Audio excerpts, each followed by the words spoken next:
India's foreign investments and missed opportunities.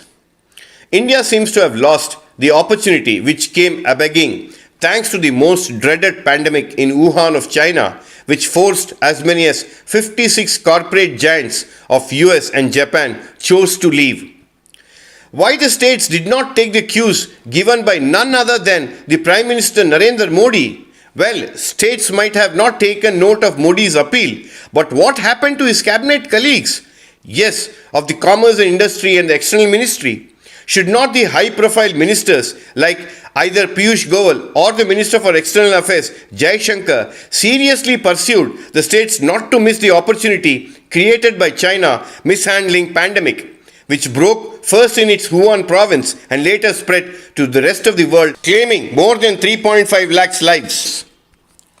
In fact, Modi government had last month notified 3 schemes with incentives totaling rupees 48,000 crores to boost mobile phone manufacturing in the country, and the dominant production-linked incentives PLI scheme has the lion's share of close to rupees 41,000 crores with SOPs to be spread over 3 years.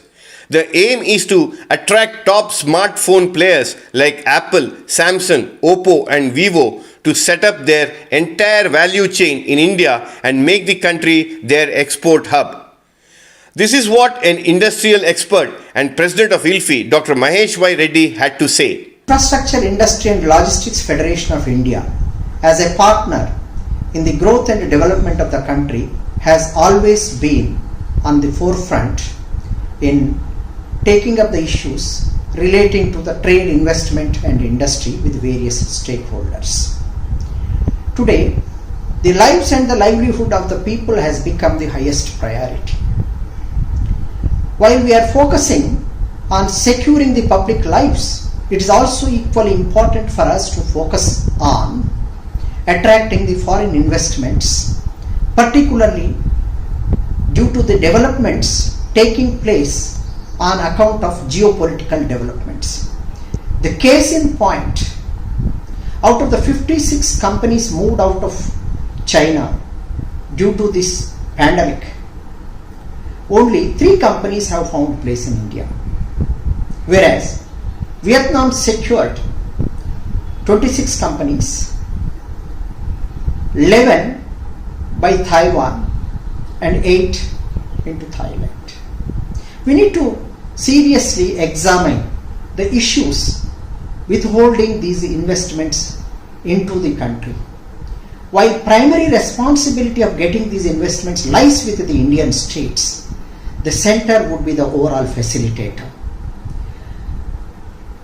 Indian states, which are known for attracting these investments, need to examine their internal processes in not only securing these investments but in sustaining them in the long run.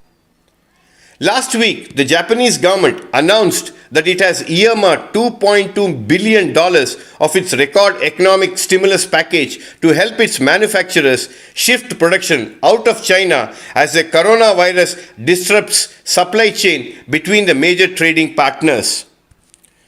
Though India stands at 63rd rank in the ease of doing business and the country also happens to top 10 improvers, the foreign investors find the country a little difficult to do business.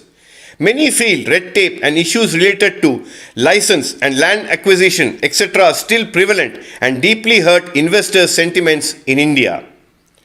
Out of the 56 companies that relocated their production out of the China between April 2018 and August 2019, only 3 came to India and 2 went to Indonesia, according to a study by Nomura, a Japanese financial group.